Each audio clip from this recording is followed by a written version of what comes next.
दोस्तों आज की वीडियो बहुत ही इंपॉर्टेंट और इंटरेस्टिंग वीडियो होने वाली है, क्योंकि अगर मैं बात करूं थंब रूल के बारे में बात करने वाला हूं। कोई भी अगर ड्यूप्लेक्स घर की कंस्ट्रक्शन करवा रहे हो, यहाँ दो स्टोरी है, तो ये वीडियो उनके लिए इंपॉर्टेंट है। इंजीनियर्स के लिए भी है और हाउस कंस्ट्रक्शन वालों के लिए भी, क्योंकि इस वीडियो की हेल्प से आपको पता चलेगा कि आपको स्टील कितना प्रोवाइड करना है। मैं टोटल थंब रूल बताने वाला हूँ कि कोई कॉलम है, कितना स्टील देना है, कितना लोड वो बेयर कर पाएगा। तो कंप्लीट वीडियो देखो, काफ़ी नॉलेज इस वीडियो में से मिलने वाला है। लेकिन उससे पहले एक काम कर लो, चैनल को सब्सक्राइब कर लो, बेल आइकन दबा लो, क्योंकि ये टॉपिक इंपॉर्टेंट टॉपिक आपको सिर्फ सिविल साइट विजिट पे ही मिलेंगे। तो शुरू करते हैं आज का टॉपिक। स्टोरी जो बिल्डिंग है, जहाँ आपका ड्यूप्लेक्स है, घर है, उसके उसमें रीइंफोर्समेंट डिटेल क्या दोगे आप? अगर मैं बात करूं नीचे से footing, plinth beam, lintel beam, फिर हमारा रूफ बीम, स्लैब, सबकी मैं अच्छे से पूरी ब्रीफली आपको बताने वाला हूं। अगर आप सबसे पहले स्टार्ट करते हैं हम नीचे फुटिंग से। देखो फुटिंग क्या कहती है हमारी कि इसमें रीइंफोर्समेंट डिटेल क्या रहेगी हमारी। अगर मैं इसको पकड़ के चलूं, ये हो गया हमारा ग्राउंड लेवल। यहां से यहां आपको कितना रखना है, इसके नीचे तक पूरा लेना है 5 फुट, 5 से 6 फुट। क्लियर? इतना हो गया। अभी फुटिंग की रीइंफोर्समेंट डिटेल क्या देनी है हमें, तो 12 का जो बार मेन बार रहेगा, मतलब दोनों साइज तो मैं एक बोलने ही वाला हूं आपको। ये आपका साइज रहेगा 1500 बाय 1500 का, जब 5 फीट बाय 5 फीट की हमारी फुटिंग रहेगी। और एक तरफ आपका डलेगा हमारा 12 का डाया, 12 का 6 के सेंटर, 150 के सेंटर से 6 इंच के सेंटर टू सेंटर। दूसरा डलेगा हमारा 10 का 6। मैं आपको बना के दिखा देता हूं एक बार। ये फुटिंग आ गया हमारे, ठीक है। फुटिंग आ गई, ये 5 फुट ऐसे आ गई, पेन थोड़ा खराब है सॉरी, और 5 फुट ऐसे आ गई। अभी एक साइड आप यहां डालोगे 12 का सरिया, 12 12 12 12 12 12 12। फिर इधर आएगा हमारा 10 का, 10 10 10 10 और 10। और इनका सेंटर टू सेंटर कितना है? 6 इंच ऐसे, 6 इंच ऐसे। क्लियर? इतना क्लियर हो गया। ये आ गया हमारा फुटिंग का डिटेल। हमारा हो गया क्लियर कि हमारा जो सरिया आएगा वो आएगा हमारा 12 का 6 के सेंटर से और 10 का 6 के सेंटर से। और कवर ब्लॉक नीचे जो फुटिंग में कवर रहेगा, यहाँ पे इधर नीचे, इधर हमारी पीसीसी जब हो जाएगी, उससे 75 mm ऊंचे सरिया हमें बांधना है। क्लियर? इतना क्लियर हो गया आपको। फिर हमें क्या करना है, ये जो हमारी ये रहेगी, ये आपको देनी है 8 इंच, ठीक है। अगर पॉसिबल है तो आप इसको ट्रेपेजोइडल फुटिंग दो, नहीं है तो आप फ्लैट फुटिंग ही दे दो। अगर आप फ्लैट फुटिंग दे रहे हो तो ये 8 इंच रखनी है, और अगर ट्रेपेजोइडल दे रही हो 6 इंच रखनी है, और ऊपर आपको यहां तक आपका 1 फीट होना चाहिए। क्लियर? इतना क्लियर हो गया। फुटिंग का हमें मिल गया डिटेल कि फुटिंग में हमें क्या करना है। अभी बढ़ते हैं कॉलम की तरफ। तो कॉलम में आपको सरिया प्रोवाइड करना है। आपको कॉलम का साइज रखना है 9 बाय 12 का। 9 बाय 12 कैसे? यहां 16 का, यहां 16 का, यहां 16 का, यहां 12 का, मतलब 9 बाय 12। 9 ऐसे होगा हमारा, क्योंकि ये हमारा दीवार के अंदर आ जाएगा।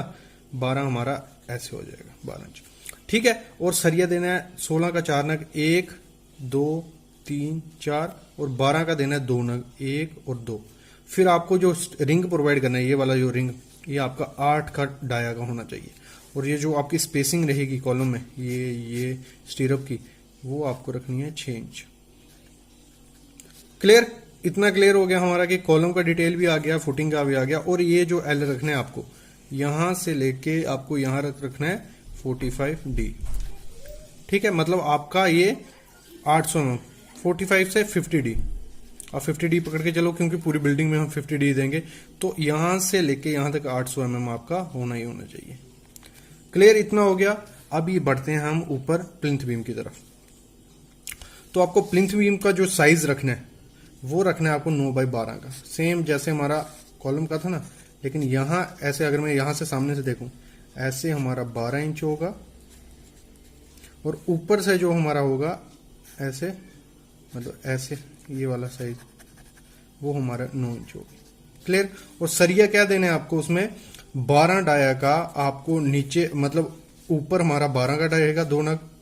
मैं आपको बना के दिखा देता हूँ,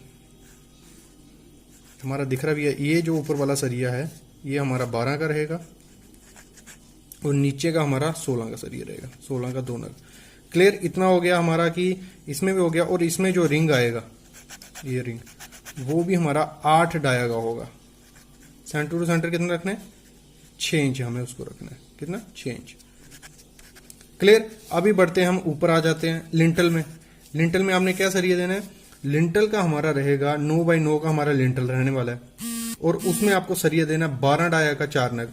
मतलब ऊपर भी अगर मैं ऐसे सेक्शन आपको दिखाऊं, दिखेगी तो ये आ गया 12 का 2 नग, ये भी 12 का 2 नग, ये 12 का 2 नग। फिर आपको जो रिंग प्रोवाइड करना है, 8 का रिंग प्रोवाइड करना है आपको इसमें। और इसमें आपको 6 से 7 इंच आप स्पेसिंग दे सकते हो बाहर में। ठीक है, ये बिल्डिंग को पकड़ के रखेगा, इसलिए हम थोड़ा अच्छा इसमें प्रोवाइड किया। फिर हम आता है हमारे जो, सॉरी फुटिंग लिखा है यहाँ, फ्लोर बीम, मतलब रूफ का जो स्लैब बीम आता है उसका क्या डिटेल देना है आपको, वो रखना है आपको 9 बाई 12 का, जैसे मैं दिखा रहा हूं। और सरिया कैसे देने हैं आपको, उसमें 4 नग देने 16 के, 2 ऊपर 2 नीचे, ये 2 आगे ऊपर 16 के 2 नीचे। और ये जो रिंग आएगा इसमें, ये भी आपका आएगा 8 डाया का 6 के सेंटर से सेंटर। और ये जो सब में बीम में ये जो आपको ए देना है, ये आपको दोनों तरफ से कवर माइनस करके दे दो।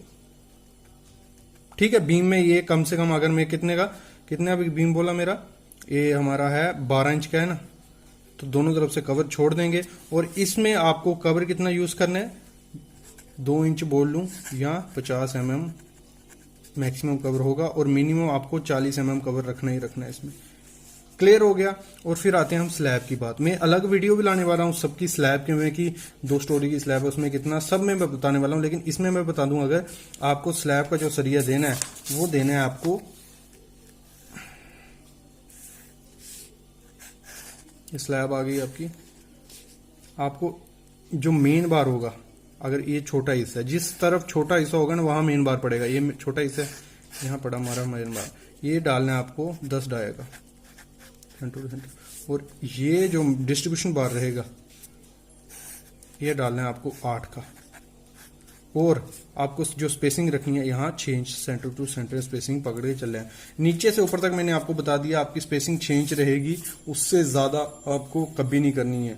ठीक है, ये हो गई हमारी डिटेलिंग पूरी। 2 स्टोरी हाउस था, उसमें हमारा फुटिंग का भी सरिया क्लियर हो गया, फिर हमारा प्लिंथ बीम का भी, लिंटल का भी, और रूफ का भी, और स्लैब का भी। ये एक थंब रूल आ गया जिससे आप इजिली ऐसे सरिया प्रोवाइड कर सकते हैं अगर 2 स्टोरी की बिल्डिंग आपकी। आज मैं लाया हूँ थंब रूल से, और इससे आप मतलब कॉलम का साइज होगा आपके पास, और कितनी परसेंट रीइंफोर्समेंट है उसमें वो तो मैं बता दूंगा कैसे कैसे लेनी है, तो उसी पे मैं बताऊंगा सब। मतलब इजीली आप कहीं भी निकाल सकते हो। आप एक बार मैं दिखा देता हूँ कैसे है। मतलब ग्रेड होगा, और ग्रेड से ही आप निकाल दोगे कि कितनी कॉलम का लोड बेयरिंग कैपेसिटी है।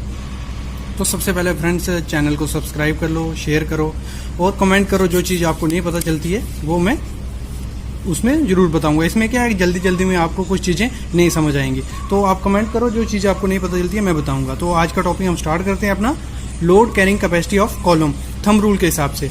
तो ये किस चीज़ पे डिपेंड है, column size for various mix and steel. मतलब किस किस पे है, एक मिक्स डिज़ाइन आपका M15 अगर आप कंक्रीट यूज़ करोगे तो कॉलम की कितनी स्ट्रेंथ होगी, अगर M20 करोगे, M25 करोगे, 40 करोगे तो उसकी कितनी स्ट्रेंथ होगी लोड बेयरिंग कैपेसिटी, वो आज मैं बताऊंगा। तो 2 चीज़ें हैं, परसेंटेज ऑफ रीइंफोर्समेंट। और हम कॉलम में मतलब 0.8 से 1% लेते हैं, इंक्रीज भी होती है, वो लोड पे डिपेंड होती है। लेकिन आप 1% लोगे थंब रूल के हिसाब से तो आप निकाल सकते हो इजिली। तो सबसे पहले निकालते हैं स्टील ग्रेड। अगर आप यूज़ कर रहे हो FY 415, तो उसमें क्या क्या रहेगा। एक तो पहले आपका कंक्रीट ग्रेड कौन सा यूज़ कर रहे हो वो, और इसमें आपका फार्मूला रहेगा। इससे सीधा फार्मूला में वैल्यू पुट करोगे, आपको मिल जाएगा कि आपका कॉलम एक्सियल लोड कितना बेयर कर लेगा। तो M15 के लिए पहले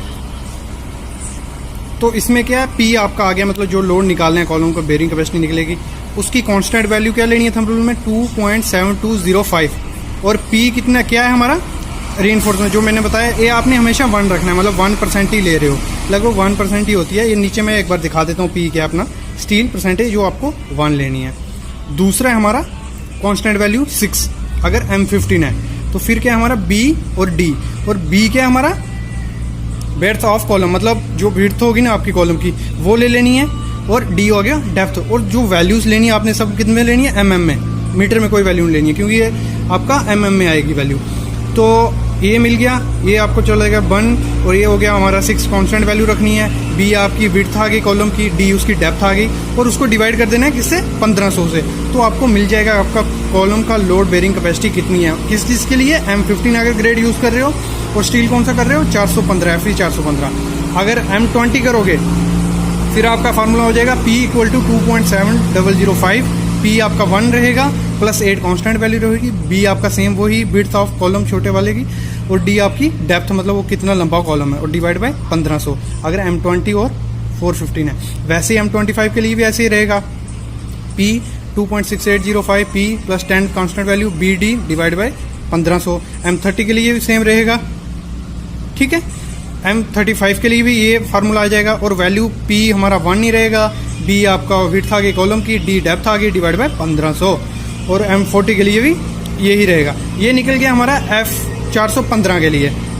एक बार देख लो, अच्छे से नोट कर लो, इसको काम आएगा आपके काफ़ी, ठीक है। वीडियो पॉज करके कर लो, क्योंकि मैं अभी नेक्स्ट आगे बढ़ता हूँ। F 415 के लिए हो गया, F 500 के लिए बता देता हूँ।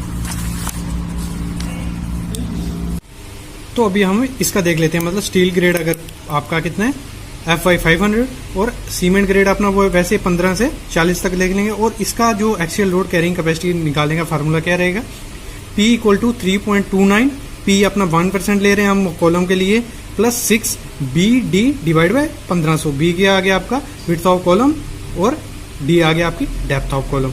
मतलब B छोटा वाला लेना, मतलब जो आपकी लेंथ ब्रेड्थ, मतलब जो छोटा पार्ट होगा ना आपका कॉलम का, वो लेना है डेविएशन में।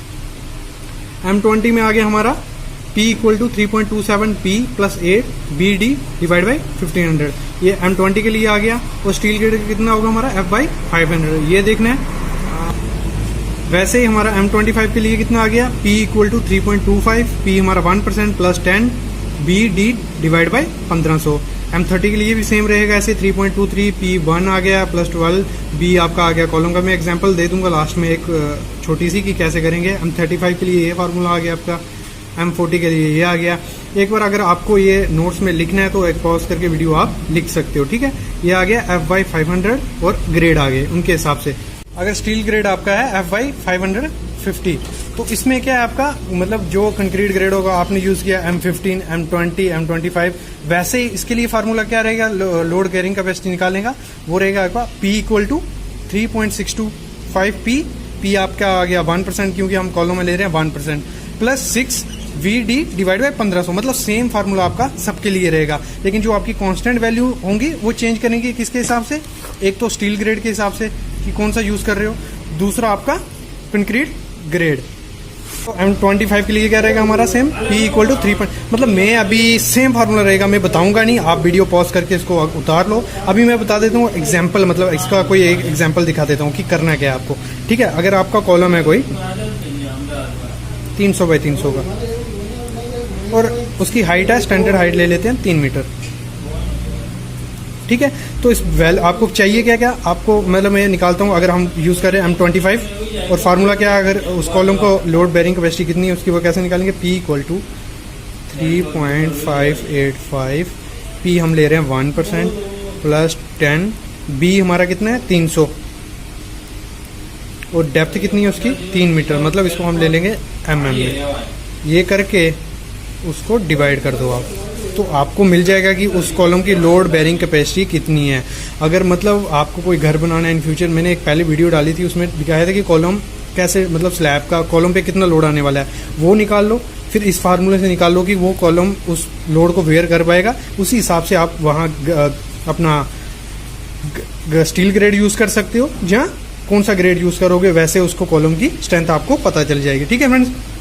तो ये आज हमारा टॉपिक था कि हम एक्सियल लोड कैसे निकालते हैं, मतलब कॉलम की लोड बेरिंग कैपेसिटी कैसे निकालते हैं थंब रूल से। तो फ्रेंड्स चैनल को सब्सक्राइब करो, थैंक यू।